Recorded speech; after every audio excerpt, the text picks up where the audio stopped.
ACMi productions are only made possible with your support. Visit patreon.com/ACMi to learn how you can help.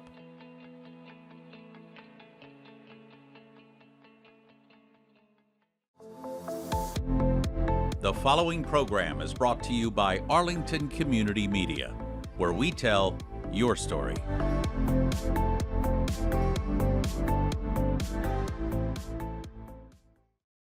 This is ACMi News, recognized nationwide as the first place winner of the 2023 Hometown Media Award for News Access. From McLennan Park to Spy Pond, from Poets Corner to the Mystic River, we have Arlington covered, giving you stories that count from people who care. Reliable, trustworthy, dependable. This is the nationwide award-winning ACMi News. It's a can't-miss event every year, bringing together those who make art, those who love it, and those who buy it. Hello, everyone. I'm James Milan, and welcome to this edition of ACMi News. We're glad you're here. On Saturday, November 10th, the Arlington Center for the Arts hosted one of its flagship events, an open studio day that invites artists to share what they do and patrons to feast on a bounty of creativity and inspiration. ACMi's cameras were there, as always, to capture the special vibes that come from this particular combination of art and potential commerce. Here's just a little glimpse of the festivities.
It was a busy weekend in town.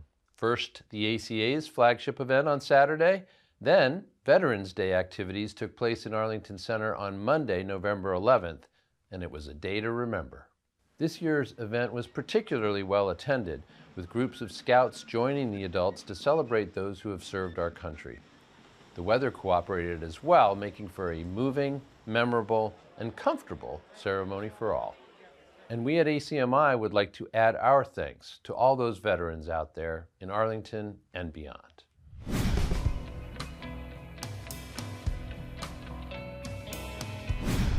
And now, the latest installment of a popular feature of many a newscast, Taste of Arlington, where we explore the rich culinary offerings around town.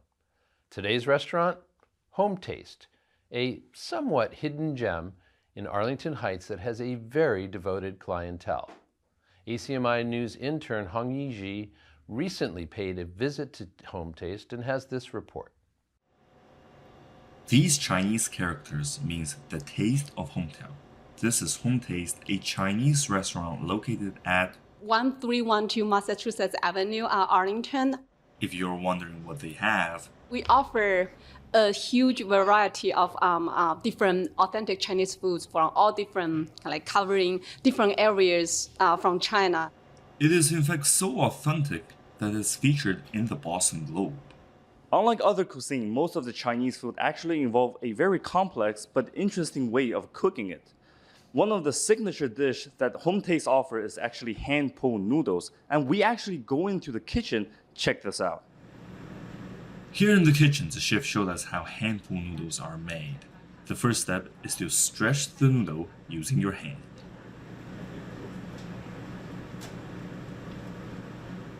Then you put it in the noodle basket. To make sure it doesn't stick together, the chef used chopsticks to stir it gently. You wait for 3 to 4 minutes. Add some delicious seasoning. It's now ready to go to your dinner table. All you have to do now is to just give it a quick stir. Our photographer Felsen gave it a try, and he is absolutely loving the noodles.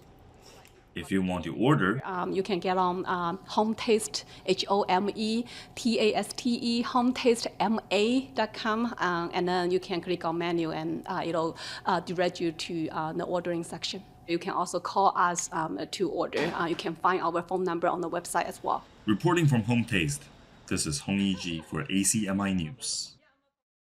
Among the most devoted of Home Taste's patrons are several of my colleagues here.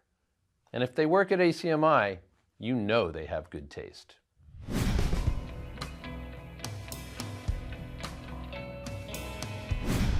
A few weeks back, we spoke to Andrew Heath, conductor of the Mystic River Brass Ensemble, as he prepared for the group's upcoming concert. That concert took place on Sunday, November 10th, and featured the music of Anton Bruckner and Richard Strauss. From soaring trumpet calls, to majestic organ tones, to the thunderous timpani, the musicians' artistry combined with the rich acoustics of the beautiful setting to provide a truly stirring listening experience.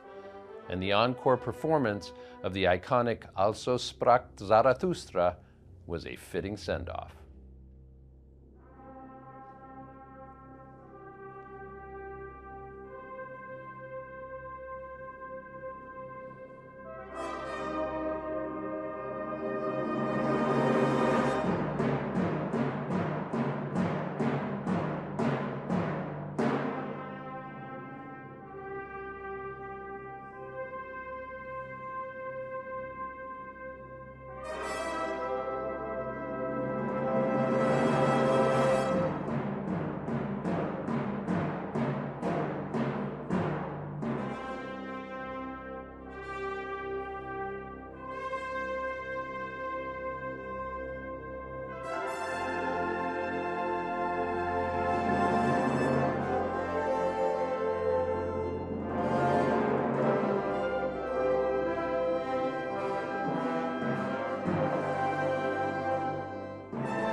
We really do enjoy quite a wealth of musical excellence in Arlington, and the Mystic Brass Ensemble reminds us once again how lucky we are. We want to thank ACMi member Joe Snodgrass for providing us with excellent footage from the event. All over New England, we've been treated to the most sustained classic autumn in a long time. The colors have been magnificent, and the leaves really hung in there this year. But Thanksgiving is nearly upon us, and we have more leaves on the ground now than on the trees. Miss those vibrant colors already? Well, just take yourself down to the Roasted Granola in Arlington Heights, where you'll find a brilliant celebration of color all over the walls, thanks to artist-in-residence Barbara Marder.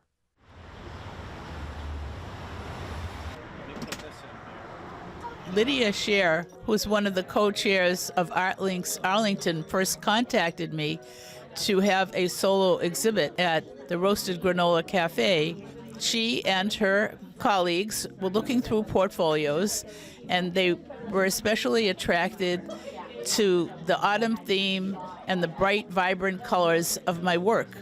They felt that it would be a good fit for the autumn months. The flower paintings I created during the COVID epidemic. I was confined to my house, and there's some lovely gardens in my neighborhood, and I would walk around every day studying the gardens, taking pictures, and identifying perhaps a single flower or two to focus on. I've been painting watercolors for as long as I can remember. It was actually my medium of choice in my undergraduate studies in college. I did work with many other media. I explored acrylic paints and drawing materials, but there was something captivating about watercolors. No other medium can achieve the same effect that you can get with watercolor. The colors bleed and they create surprises, and it's fun to work with them. And the challenge of controlling where the color goes and how I'm composing my picture, my work, is just a great deal of fun for me. And it's my primary interest, although I also work with glass enamel in very much the same way, applying transparent overlays of color. For as long as I can remember, my focus has always been on color. As a little kid, I had very bad astigmatisms in both eyes, and I was extremely nearsighted. And I'm not sure how I got around, but I managed to process information without the same vision that most people have. So I think one of the things I did was differentiate things by their colors. And I can remember being really young and even attaching a color to different people. If you said their name, a certain color, not just red, but a certain shade of it, a certain specific color would come into my head. And every time I would think of that person, the color would come up. That's pretty much my history of color focus. So this exhibit altogether is an idea of autumn, also an idea of essentially things that don't move, vessels, straw, flowers. There isn't too much in architecture, which actually in my current work I am focusing on, but it kind of works together as a grouping, I think, showing how I've been exploring watercolor in still life using a lot of vibrant colors. And I think it fits really well in the cafe just at this moment, because outside the window you can see all the trees changing colors. If you'd like to see the full display, don't delay. Barber's show closes on November 25th. And we want to thank ACMi members Olga and Demi Brios for producing this story.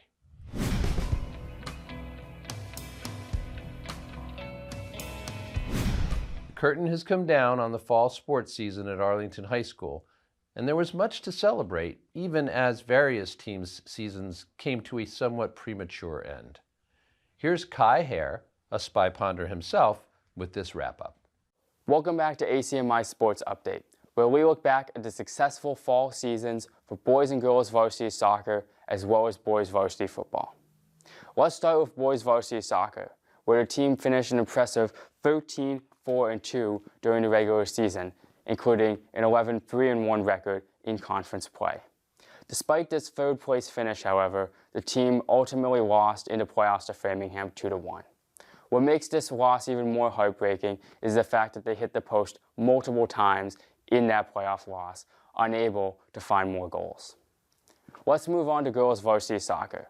They also had an impressive regular season, finishing 11-5-3, including 10 shutouts.